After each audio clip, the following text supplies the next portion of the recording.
2026년 1월 8일 주식시장에서는 정말 이상한 일이 벌어졌습니다. 마치 한 시장 안에서 전혀 다른 두 개의 이야기가 펼쳐지는 것 같았거든요. 한쪽에서는 파티가 열리는데 다른 한쪽에서는 곡소리가 나는 그런 상황이었죠. 대체 무슨 일이 있었던 건지 지금부터 그 속사정을 한번 들여다보겠습니다. 자, 한번 보세요.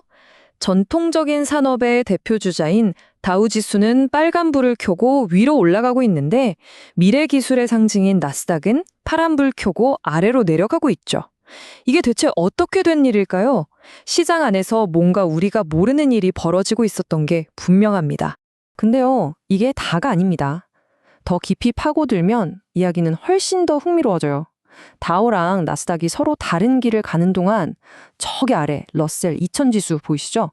중소형주 중심의 이 지수는요. 무려 1.11%나 급등하면서 사상 최고치를 그냥 찍어버립니다. 이건 정말 표면 아래에서 훨씬 더 거대한 뭔가가 움직이고 있다는 아주 강력한 신호였죠. 자, 이렇게 시장이 완전히 따로 노는 기묘한 현상. 이걸 설명해주는 키워드가 딱 하나 있습니다. 바로 거대한 자금 이동. 말 그대로 돈이 대규모로 이자를 갖다는 이야기입니다. 그럼 그 돈의 흐름을 한번 같이 따라가 보시죠. 이런 현상을 전문 용어로는 섹터 순환매라고 부르는데요. 뭐 어려운 거 아닙니다. 아주 간단해요. 그동안 시장에서 제일 잘 나가던 동네에서 돈이 썩 빠져나와서 전혀 새로운 동네로 우르르 몰려갔다. 딱 이겁니다. 그럼 그 자본의 흐름을 구체적으로 한번 볼까요? 먼저 돈이 빠져나간 곳. 네, 바로 빅테크였습니다.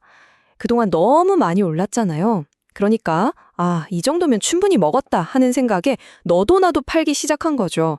대표적으로 엔비디아. 이날 하루에만 2.17%가 쭉 빠졌습니다.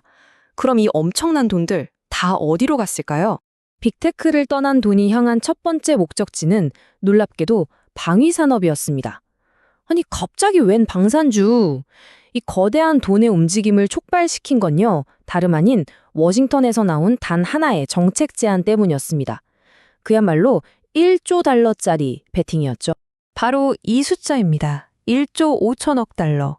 이게 뭐냐면 2027년 국방 예산으로 제안된 금액이에요.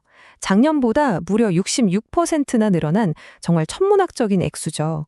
시장이 이 숫자를 보고 가만히 있었을까요? 그럴 리가 없죠. 시장은 그야말로 열광했습니다. 그 영향은 보시는 그대로입니다. 즉각적이었죠. 노스롭 그루먼, 로키드 마틴 같은 방산업계의 대표 선수들이 일제히 날아올랐습니다. 특히 에어로바이런먼트 좀 보세요. 무인기 만드는 회사인데 8억 7,400만 달러짜리 대형 계약 소식까지 터지면서 하루 만에 10%가 넘게 폭등해버렸습니다. 정말 엄청나죠? 하지만 이야기는 여기서 끝나지 않습니다. 돈의 흐름은 방산주로만 간 게 아니었거든요. 빅테크에서 빠져나온 돈이 향한 또 하나의 아주 강력한 목적지가 있었습니다. 그리고 바로 이 지점에서 우리는 인공지능, 즉 AI의 미래에 대한 어떤 중요한 진실과 마주하게 됩니다. 자, 이 말을 한번 들어보세요. 메타의 에너지 총괄 책임자가 한 말입니다. 우리는 원자력 에너지에 투자하고 있습니다. 우리의 AI 목표를 발전시키는 데 필수적이기 때문입니다. 이게 무슨 뜻일까요?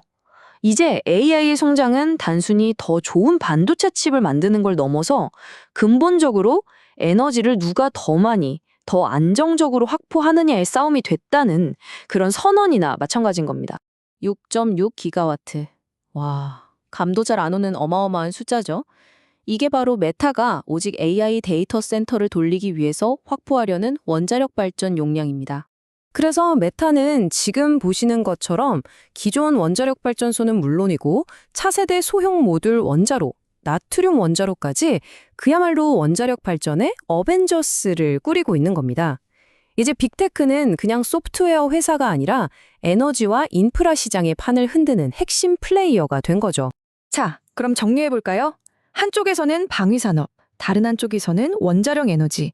1월 8일 하루에 벌어진 이 두 개의 거대한 흐름을 쭉 연결해보면 아주 중요한 신호가 보입니다. 바로 시장을 움직이는 힘, 그 엔진 자체가 근본적으로 바뀌고 있다는 신호 말이죠.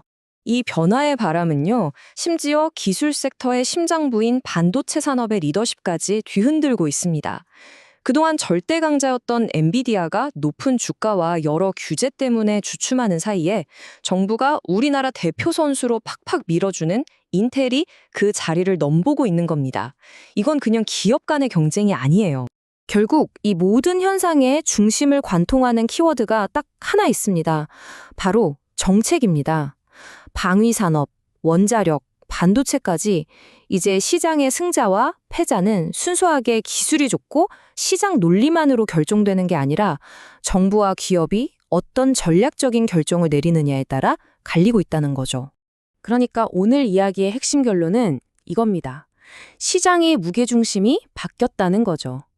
예전에는 눈에 보이지 않는 기술 혁신이 가장 중요했다면 이제는 정부 정책이 뒤를 든든하게 받쳐주는 손에 잡히는 실물 인프라가 시장을 이끌고 있다는 것. 이것이 바로 2026년의 새로운 현실입니다. 그래서 우리는 마지막으로 이 질문 앞에 서게 됩니다. 이제 정부 정책의 힘이 기술 혁신의 힘보다 더 강력해진 걸까요? 시장의 무게중심은 이대로 영원히 바뀌어버린 걸까요? 앞으로 우리가 마주할 경제의 미래는 바로 이 질문에 대한 답에 달려 있을 겁니다.